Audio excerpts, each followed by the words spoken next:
नमस्कार, आपण पाहतात कटू सत्य लाईव्ह न्यूज। चॅनलवर नवीन असाल तर चॅनलला सबस्क्राइब, शेअर, लाईक, कमेंट करून महाराष्ट्रभरातील नवनवीन बातम्यांसाठी बेल आयकॉन दाबायला विसरू नका। हे महाराष्ट्रावरची संकट आहे, मुख्यतः मराठी माणसावरचं संकट आहे, शेतकऱ्यांवरचं संकट आहे।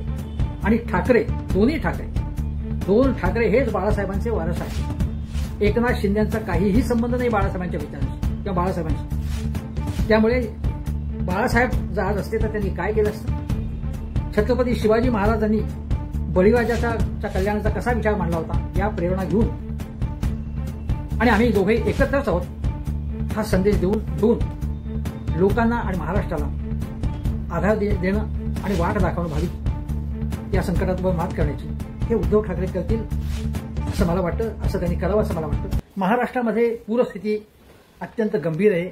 अजूनही पाऊस चालू आहे, अजूनही अनेक गावं पाण्याखाली आहेत। एकूण आता जो अंदाज आहे त्यामध्ये 52 लाख हेक्टर पिकं पाण्याखाली गेली आहेत। बीड, जालना, अहिल्यानगर, सोलापूर, धाराशिव, यवतमाळ अशा ठिकाणी प्रचंड नुकसान झाले। इतर ठिकाणीही झालेलं आहे। याच्यामध्ये शेताच्या शेतं नष्ट होणं, पिकं नष्ट होणं, जमीन खरबडून निघणं, पूल पाण्याखाली येऊन किंवा पूल जमीनदोस्त होणं, ठिबक सिंचन असेल किंवा ट्रॅक्टर असेल किंवा अन्य सामग्री खतं असतील वाहून जाणं किंवा पाईप वाहून जाणं, विजेचे खांब कोसळणं असं अनेक प्रकारचं नुकसान झालेलं आहे। आणि अशा वेळी महाराष्ट्र सरकारने, महायुती सरकारने ऑगस्टमध्ये जो पाऊस पडला होता त्याची मदत म्हणून 2000 कोटी रुपयांची मदत दिलेली आहे। अगदी ज्यांचं खूप नुकसान झाले प्रारंभिक मदत म्हणून काही जणांना 5000, 10000 रुपये अशा प्रकारची मदत दिली, पण अनेकांना मदत पोहोचलेलीच नाही। हाहाकार आहे अक्षरशः। रोज व्हिडिओ येत आहेत की शेतकरी अक्षरशः छाती पिटतायत, शेतामध्ये आक्रोश करतायत, आकाशाकडे बघून आक्रोश करतायत। काही जण तर जीव देण्याच्या मनस्थितीत आहेत, धावत सुटलेले ते काय करावं सुचत, डोकं पिंजून निघाले। मुलाबाळांचा सगळा संसार चालवायचा कसा? अनेक ठिकाणी वृद्ध आईबाप आहेत, लेकरांनाचे पुस्तकं भिजलेली आहेत, त्यांच्या शाळांचं नुकसान झालंय, हॉस्पिटलचं नुकसान झालंय, औषधांचा तुटवडा आहे, औषधं हवी आहेत, आरोग्याचा प्रश्न आहे, शारीरिक आरोग्याचा आणि मानसिक आरोग्याचा देखील। अनंत आघाड्यांवरती काम करायचं आहे। त्यामुळे केवळ संकुचित राजकारण करून उपयोग नाही।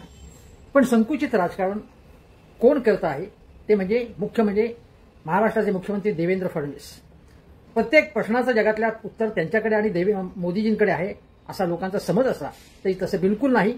तसं नसतं तर कितीही प्रचाराचे ढोल पिटले, छत्रपती शिवाजी महाराजांच्या प्रतिमेसमोर नतमस्तक झालेले फडणवीस पाहिले तरी आज जर छत्रपती शिवाजी महाराज असते तर त्यांनी फडणवीस आणि मोदींना माफ केलं असतं का? जेव्हा बळीराजा संकटात आहे तेव्हा ओला दुष्काळ जाहीर करणार नाही असा हट्ट धरणं, ताबडतोब मदत जेवढी द्यायला पाहिजे होती तेवढी न देणं।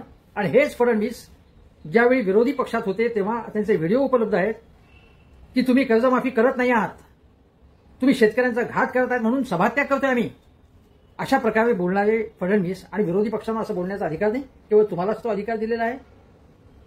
त्यामुळे हे सर्व नाटकबाजी करण्यामध्ये उस्ताद आहे। तुम्हाला सांगतो की आता खरं म्हणजे नरेंद्र मोदी ज्यावेळी निवडणुका असतात तेव्हा महाराष्ट्र कसा माझा आहे, संत तुकाराम, ज्ञानेश्वर, अहिल्याबाई हे माझे आदर्श आहेत, सावित्रीबाई फुले, बाबासाहेब आंबेडकर हे सगळे माझे आदर्श आहेत असं येऊन सांगतात। मग आता एक तरी मेसेज त्यांनी पाठवले का महाराष्ट्रातल्या जनतेला उद्देशून की काळजी करू नका, आम्ही तुमच्या मागे? अजिबात पाठवले नाही। ताबडतोब काही प्रारंभिक मदत रिपोर्ट येण्याच्या आत फडणवीस भेटले त्यांना आणि मी तुम्हाला सांगतो की आता 7 आणि 8 तारखेला ते येणार आहे तेव्हा ते काहीतरी घोषणा करतील, पण इतके दिवस तोपर्यंत जातील, तुम्ही काहीतरी तातडीची मदत पाठवायला काय हरकत? कुठलाही रिपोर्ट न मागवता तातडीची मदत, पण ती पाठवली नाही। जर गुजरातमध्ये पुराच्या वेळी हवाई पाहणी करणारे मोदी इथे हवाई पाहणी करायला गेल्यावेळी जेव्हा वादळ आलं होतं, जे महाराष्ट्रालाही भेटलं होतं, गुजरातलाही भेटलं होतं, गुजरातची पाहणी केली, महाराष्ट्राची पाहणी केली नाही। आणि आताही मोदी 7 आणि 8 तारखेला काहीतरी 8 आणि 9 तारखेला मुंबईत येणार आहेत, पण ते मराठवाड्याची ओला दुष्काळ असेल किंवा अतिवृष्टी असेल तिथल्या शेतकऱ्यांना भेटणार नाही, तिथली पाहणी करणार नाहीत असं स्पष्टपणे फडणवीसांनी सांगितलं। यापूर्वी अमित शहा आले होते, ते मुंबईतल्या एका पंचतारांकित हॉटेलात उतरले आणि एका आर्थिक दैनिकाचा काहीतरी कार्यक्रम होता बँकांच्या बक्षिसाचा, तो त्यांनी पार पाडला त्यांच्या हस्ते, पण ते मराठवाड्यात गेले नाही किंवा काहीतरी विचारणा केली नाही त्याबद्दल। जाहीरपणे काहीतरी त्यांनी कृती करायला पाहिजे होती की मी केंद्रीय गृहमंत्री, आम्हाला काळजी आहे तुमची, तसं काही त्यांनी दाखवले नाही। आणि आता 8 आणि 9 तारखेला फिनटेक फेस्टिवल आहे, म्हणजे वित्तीय कंपन्यांचा महोत्सव आहे मुंबईत, त्यासाठी येतात मोदीजी. त्याचप्रमाणे मेट्रो 3चं उद्घाटन, नवी मुंबई एअरपोर्टचं उद्घाटन, याला ते येत आहे. यासाठी त्यांना वेळ आहे, पण या शेतकऱ्यांसाठी नाहीये. शहरांसाठी वेळ आहे, खेड्यापाड्यांसाठी नाही, ग्रामीण भागासाठी नाहीये.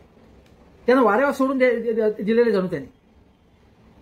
फक्त पुण्या मुंबईचे नाशिकचे मोठे प्रकल्प आणि आम्ही कसं काम करतोय हे दाखवायचं, ढोल पिटायचे आणि मतं मिळवायची, हाच त्यांचा अजेंडा.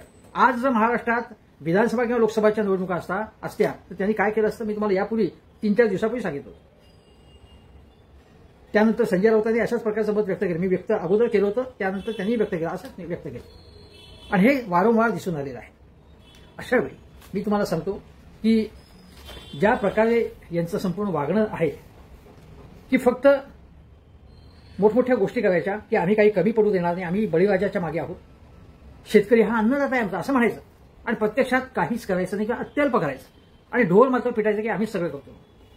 आता 8 आणि 9 तारखेला जेव्हा मोदीजी येतील तेव्हा ते काहीतरी पॅकेजची घोषणा करण्याची शक्यता नाकारता येत नाही आणि त्याची प्रसिद्धी मग त्याचं कोडकौतुक केलं जाईल, पण तोपर्यंत किती दिवस जात आहेत बघा. अशा वेळी या सगळ्या पार्श्वभूमीवरती मुंबईमध्ये दसरा मेळावा होणार आहे उद्धव ठाकरेंचा. दसरा मेळावा हा उद्धव ठाकरेंच्या असली शिवसेनेचाच आणि तोच होणार आहे. या मेळाव्याला राज ठाकरे उपस्थित राहणार आहेत का, या प्रकारची चर्चा सुरू आहे. उद्धव आणि राज ठाकरे यांच्या मनोमिलनाची औपचारिक घोषणा झाली नसली तरी 5 जुलैच्या कार्यक्रमामध्ये हिंदी सक्तीच्या मुद्द्यावर दोघे एकत्र आले होते. दोघं एकमेकांकडे वारंवार गेलेले आहेत आणि आता हम एक है असं त्यांनी अधोरेखित केलेलं आहे. रोजच्या रोज अशा प्रकारचं सांगण्याची काही गरज नाही, योग्य वेळी ते काय तो त्यांचा निर्णय जाहीर करते. आणि माझ्या मते हे माझं असं मत आहे की राज ठाकरेंनी काही ना काही प्रकारे एक व्हिडिओद्वारे एखादा मेसेज पाठवून दसरा मेळाव्याला आपल्या शुभेच्छा दिल्या पाहिजेत. दिल्या पाहिजे नाही, द्याव्यात अशी माझी इच्छा आहे. किंवा त्यांनी 1 मिनिटं किंवा 5 मिनिटं तिथे उपस्थित राहून सगळ्यांना अभिवादन करावं. त्याच्यानंतर त्या मेळावा आणखी चार्ज होईल. मेळावा हा शिवसेनेचा आहे, म्हणजे शिवसेना वेगळा पक्ष आहे, त्याला दुसऱ्या पक्षाचा प्रमुख कशाला हजर राहायला पाहिजे असं तुम्ही विचार. पण 1982च्या वेळी जेव्हा घेवणी संप सुरू झाला होता त्यावेळी शरद पवार आणि जॉर्ज फर्नांडिस हे दसरा मेळाव्याला हजर होते शिवसेनेच्या. वास्तविक शिवसेना काँग्रेसच्या विरोधात. आता हे लोक म्हणतात ना की यांनी राहुल गांधींना बोलवावं, सोनिया गांधींना बोलवावं या दसरा मेळाव्याला, किंवा त्यांचे कोणी चिल्लर प्रवक्ते म्हणतात की ओवेसींना बोलवावं. त्यांना हे सांगायला लागेल की ओवेसी या संसदेचे सदस्य आहेत, खासदार म्हणून निवडून आलेले आहेत आणि ओवेसींचा पक्ष रीतसर निवडणुका लढतो. तुम्हाला जर असं वाटत असेल या भाजपवाल्यांनी की ओवेसी हे देशद्रोही आहेत तर त्यांच्या पक्षावरती बंदी घाला तुम्ही, त्यांना अटक करा तुम्ही. तेव्हा ओवेसींचं नाव घ्यायचं आणि बदनाम करायचं शिवसेनेला उद्धव ठाकरेंना. किंवा सोनिया गांधी राहुल गांधी, सोनिया गांधी राहुल गांधी समजा आले तर काय होणार आहे, काय चुकीचं काय त्यात. त्या व्यासपीठावर समजा आले, येण्याची शक्यता 100% नाहीये, नाहीच येणार, पण आले तर काय, ते काय पाकिस्तानी आहेत, ते राष्ट्रद्रोही आहेत का. भारतीय जनता पक्षाच्या कुठल्याही व्यासपीठावरती, म्हणजे राष्ट्रीय अधिवेशन असेल किंवा अन्य कुठल्याही व्यासपीठ असेल, तिथे कोणीच गेले नाही अन्य विचारांचा, अन्य पक्षाचा. म्हणजे राष्ट्र संघाच्या कार्यक्रमात प्रणब मुखर्जींनी आलं तर त्याच्यावर टीका झाली तर त्याचं संघवाले समर्थन करणार, पण उद्धव ठाकरेंच्या मेळाव्यात समजा सोनिया गांधी राहुल गांधी आले तर त्याच्यावर टीका करणार. राज ठाकरे आणि उद्धव ठाकरे एकत्र येणं त्याच्यामुळे काही फरक पडणार नाही असं सारखं म्हणतात हे भाजपवाले किंवा शिंदे सेनेच्यामुळे. आमची तयारी झाली आहे. मग सारखं तुम्ही काय म्हणताय की काही फरक पडणार नाही, काही फरक पडणार नाही, तुम्ही उल्लेखच करू नका त्याचा. उल्लेख का करताय सतत, याचा अर्थ कुठेतरी त्यांच्यामध्ये अस्वस्थता निर्माण झालेली आहे. आणि मग जर हे जेव्हा एकत्र आले की मग शिंदेच्या विरोधात आज जे फडणवीसच्या मार्फत ज्या कारवाया चालू आहेत त्या कदाचित कमी होऊ शकतील, कारण शिंदेकडेही बाळासाहेबांचे विचार आहेत, ते असले ती शिवसेना आहे असं फडणवीस म्हणतात. कारण त्यांना दाखवायचं की उद्धव ठाकरेंनी आमच्याशी घात, आमच्याबरोबर समजा घात केला असं त्यांचं मत आहे, म्हणून ती शिवसेना नकली आहे असं दाखवण्याचा प्रयत्न आहे. पण अजूनही सर्वोच्च न्यायालयात केस चालू आहे, निकाल लागायचा आहे आणि कशा प्रकारे यांनी संपूर्ण उद्धव ठाकरेंशी दगाबाजी केली हे सगळ्यांना माहिती आहे. त्याच्यावर पुन्हा पुन्हा बोलण्याचं कारण नाही. पण बाळासाहेबांचा वारसा जो आहे, विचारांचा वारसा जो आहे तो उद्धव ठाकरे आणि राज ठाकरे यांच्याकडेच आहे. बघा, बाळासाहेबांच्या मध्ये जी एक आक्रमकता होती ते जेव्हा युतीमध्ये होते राष्ट्रीय स्तरावरती आणि महाराष्ट्रात भाजपबरोबर, तेव्हाही निर्गुंतवणुकीकरण, खाजगीकरण असेल किंवा परदेशी गुंतवणूक भांडवल गुंतवणूक असेल, एखादं क्षेत्र विमा असेल, बँकिंग असेल, यामध्ये परदेशी गुंतवणूक असावी का नाही, याच्यावर ते स्पष्ट मत मांडून मतभेद व्यक्त करायचे. त्यांची जी काही मतं असेल ते रोखठोक मतं मांडायचे. ते भाजपचे कुठल्याही प्रकारे भाजपचं लांगुलचालन करत नव्हते, उलट भाजप त्यांचं लांगुलचालन करत होते. त्यांना भेटायला मातोश्रीवरती जात होते भाजपचे नेते. त्यांचं मत काय एखाद्या प्रश्नावरती ते ऐकून घेत होते. मग केवळ अडवाणी वाजपेयी नाही, सुषमा स्वराज असतील, अरुण जेटली असतील, अन्य नेते असतील ते त्यांच्याकडे जायचे. प्रमोद महाजन असतील, मुंडे असतील, कारण त्यांचे विचार स्वतंत्र होते. भाजपची बी पार्टी असं शिवसेनेचं स्वरूप नव्हतं तेव्हा. बाळासाहेब असताना तेव्हा तेच स्वरूप होतं आणि तेच उद्धव ठाकरेंनी कायम ठेवलेली ती आक्रमकता, स्वतंत्र मत जे आहे आपलं, ते उद्धव ठाकरे ठामपणे मांडतात. म्हणून धारावी संबंधी, गौतम अदानी संबंधी थेट टीका करून थेट भेटण्याचं त्यांनी एक आक्रमकता ती दाखवली आहे. भाजपचा काय चाललंय, जय अडाणी जय अडाणी. उद्धव ठाकरे ते मानायला तयार नाहीत.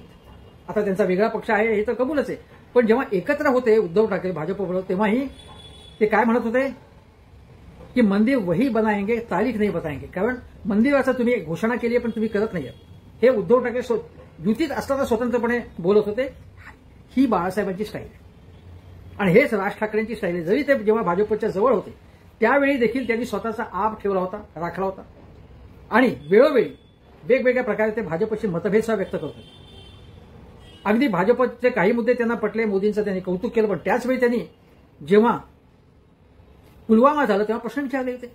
त्यानंतर जेव्हा जवळ नव्हते, ते विरोधात होते तसे त्यावेळी भाजपच्या, पण नंतरच्या काळात जेव्हा जवळ आले ते थोडेसे भाजपच्या, तेव्हाही वेगवेगळ्या मुद्द्यांवरती राज ठाकरे टीका करत होते.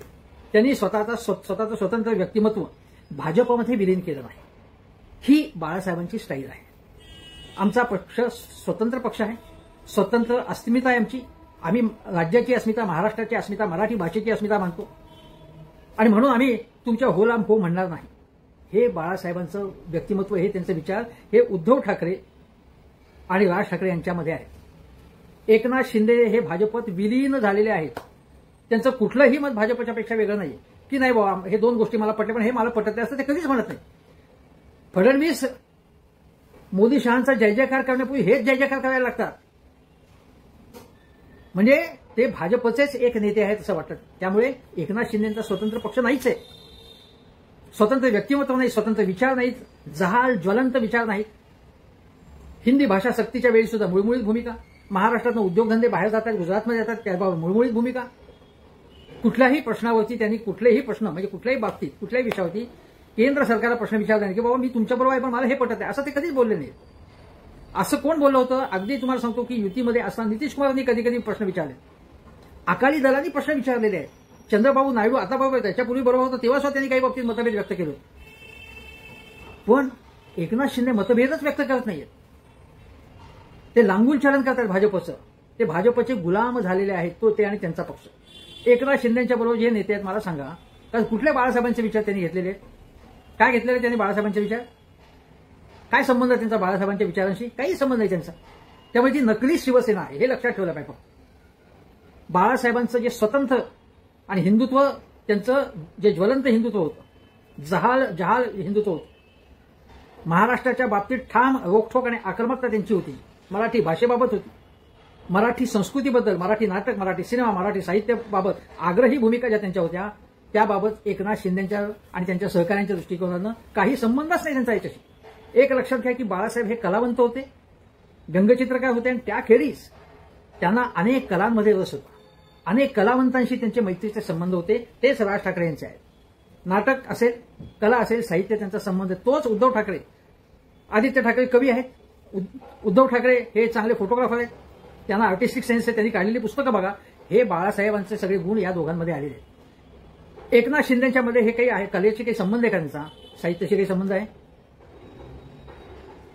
एकाच कलेशी त्यांचा संबंध आहे की समृद्ध होण्याची कला. कला समृद्ध नाही, कलेनी समृद्ध होण्याची नाही, कला समृद्ध होण्याची कला. मग ही समृद्ध होण्याची कला बघून देवेंद्र फडणवीसांनी सुद्धा काही त्यांची कामं स्थगित केली ते मुख्यमंत्री असतानाची. आता घोडबंदर रोडला किंवा ठाणे जिल्ह्यात जी वाहतूक कोंडी होतीये ते अविनाश जाधव ओरडतात. ते म्हणतात की तुम्ही तुमचा ताफा सोडा, या येऊन बघा तुम्ही वाहतुकीनं तुमची कशी वाहतूक कोंडीचा सामना करायला लागतो ते, असं शिंदेना उद्देशून ते म्हणतात. गणेश नाईक त्यांच्या कथित त्यांच्या म्हणजे त्यांच्या ताब्यातल्या ज्या महापालिका आहेत तिथल्या कथित गैरव्यवहाराबद्दल सतत गणेश नाईक बोलत असतात. आणि तुम्हाला सांगतो की अनेक कामांवर हे आता बघा ते घोडबंदर रोडवरची वाहतूक कोंडी, त्याबाबत काही आदेश फडणवीसांनी दिले आणि मग शिंदेनी काय केलं, शिंदेनी सगळ्या अधिकाऱ्यांच्या डोक्यावरती फोडून टाकलं. मुंबईमध्ये महापालिकेच्या याच्यामध्ये जे काही घोटाळे झालेत आता त्या घोटाळ्याबाबत सुद्धा म्हणजे तुम्हाला सांगतो एका माहिती अधिकाऱ्यांनी माहिती कार्यकर्त्यांनी RTI टाकला आणि वेगवेगळं जे काही महापालिकेच्या याच्यामध्ये जे काही कामांमध्ये फर्निचर घोटाळा असेल किंवा बसच्या फर्निचरमध्ये घोटाळे किंवा अन्य काही घोटाळे बाहेर काढले. आता चौकशी करायला लागणार त्याचे आदेश देण्यात आलेले आहेत. तेव्हा मुख्यमंत्री कोण होते की एकनाथ शिंदे मुख्यमंत्री होते. आदित्य ठाकरे यांनी यांचे अनेक घोटाळे बाहेर काढले हे लक्षात ठेवा. आता हे सगळं मी तुम्हाला सांगतो. म्हणजे हे घोटाळे हे भ्रष्टाचार तुम्हाला सांगतो. जेव्हा ठाणे महापालिकेत पूर्वी खूप भ्रष्टाचार झाला होता, टक्केवारीचं राजकारण झालं होतं, तेव्हा शिवसेनेच्या हातात होती ठाणे महानगरपालिका. त्यावेळी बाळासाहेबांनीच आदेश दिला होता आणि मग नंदलाल समिती नेमण्यात आली. आज बाळासाहेब असते तर ठाणे महापालिका, कल्याण, डोंबिवली इथे त्यांनी काय आदेश दिले असते किंवा शिंदे सेनेतल्या एक एक मंत्र्याचं कर्तृत्व बघून त्यांनी कोणते शब्द उच्चारले असते किंवा कसं फटकारलं असतं त्यांना एकेकाला सोलून काढलं असतं. अक्षरशः त्यांना बाळासाहेबांचे विचार हे माझे विचार आहेत का म्हणून सोलून काढलं असतं त्यांनी एकेकाला. हे सगळी बोगसगिरी चालली यांची. नुसता मेळावा घ्यायचा, दसरा मेळावा घ्यायचा म्हणजे बाळासाहेब तुमच्यात आले असं नाही. आज संजय राऊत म्हणाले की फक्त मीच बाळासाहेब एवढं म्हणायचं बाकी राहिलेलं आहे आता तुमचं. मी आता माझं म्हणणं आहे की त्यांनी आता एखादं पती शिवसेना भवन उभारावं, पुतळे उभारावेत, बाळासाहेबांचे वेगळे स्वतंत्र स्मारक करावीत, एवढंच राहिलेले आता. किंवा जसं मातोश्री आहे तसं तुम्ही तुमचं एक करा, आमचं हे मातोश्री म्हणून जाहीर करा, एवढंच राहिलेलं आहे. आज हे राजकारण तर झालं, पण मला सांगायचं आहे की परवाच्या उद्धव ठाकरेंच्या मेळाव्यात एकनाथ शिंदेचा मेळावा होईल त्याच्याबद्दल मला काही बोलायचं नाही. तो मेळावा होईल त्यांच्या पद्धतीने आणि त्यांचं भाषण दुर्दैवाने मी काय त्यांचा विरोधक म्हणून त्या प्रत्येक गोष्टीला नुसतंच नावं ठेवणं असं म्हणणार नाही. जर त्यांच्या पक्षातर्फे काही मदत झाली असेल तर चांगली गोष्ट आहे, पण त्यांचं भाषण किंवा मेळाव्यातलं त्यांचं वक्तव्य ऐकून ते अतिशय बोरिंग असतं. उद्धव ठाकरेंवरती जर टीका करायची असेल तुम्हाला ती वेगळ्या पद्धतीने, चांगल्या पद्धतीने, जर इंटरेस्टिंग पद्धतीने करा, पण तेच बोलत असतात आणि हे तेच बोलले तो फडणवीस त्याच्याबद्दल काही बोलणार नाही. आता मी तुम्हाला सांगतो या वेळेच्या मेळाव्यात माझं म्हणणं असं आहे की राज ठाकरे यांनी एखादा मेसेज पाठवला, शुभेच्छा दिल्या आणि संकेत दिले एक प्रकारे की आम्ही एकत्र येण्यावर संकेत दिलेलेच आहेत आणि ते येणारच आहेत एकत्र मुंबई महानगरपालिकेच्या निवडणुकात आणि अन्य निवडणुकांमध्ये. परंतु या सभेमध्ये मी तुम्हाला सांगतोय की राज ठाकरे यांनी विकासाचा ब्लूप्रिंट असा तयार केला होता. त्यामागे प्रेरणा कोणाची होती की बाळासाहेबांचीच प्रेरणा होती. काय प्रेरणा होती मी म्हणेन त्या ब्लूप्रिंट मागे नाही, ती राज ठाकरेंचीच कल्पना होती. पण तो वैचारिक वारसा कसा असेल हे तुम्हाला सांगतो. जेव्हा मुंबई पुणे द्रुतगती महामार्ग झाला त्याला पूर्णपणे नितीन गडकरींना बाळासाहेबांचं समर्थन होतं. म्हणजे बाळासाहेबांना शहरांमधले प्रश्न सुटावेत असं वाटत होतं. हा जो वैचारिक वारसा आहे तो राज ठाकरेंकडे आहे. उलट एकनाथ शिंदे यांनी जे काही इन्फ्रास्ट्रक्चरचे पटापट कंत्राटा दिली त्यामागे एकच प्रेरणा होती, ती म्हणजे काय तुम्हाला माहिती आहे, मोठमोठी कंत्राटा देता येतात आणि वेगवेगळ्या व्यवहारांमध्ये मलिदा कसा मिळतो हे तुम्हाला माहिती आहे. हे बाळासाहेबांचे विचार नव्हते. आता अजून एक उदाहरण सांगतो की एका ठिकाणी मी आता एक व्हिडिओ पाहिला, त्यामध्ये रेणापूर तालुक्यात पोहरेगाव इथे मांजरा नदीला पूर आहे. त्या ठिकाणी बॅरेजचं गेट 3 वर्षांना अदुरुस्त आहे आणि त्याच्यामुळे शेतकऱ्यांचं प्रचंड यावेळी अतिवृष्टीत नुकसान झालंय. शेतकरी भंडावलेले आहेत आणि मनसेच्या एका नेत्यांनी त्यामध्ये तिथले जे कार्यकारी अभियंते आहेत त्यांना जाब विचारला या प्रश्नावरती. हा जो लढाऊपणा त्यांनी दाखवलेला आहे एका मनसेच्या तिथल्या स्थानिक नेत्यांनी, तो बाळासाहेबांचा वारसा आहे.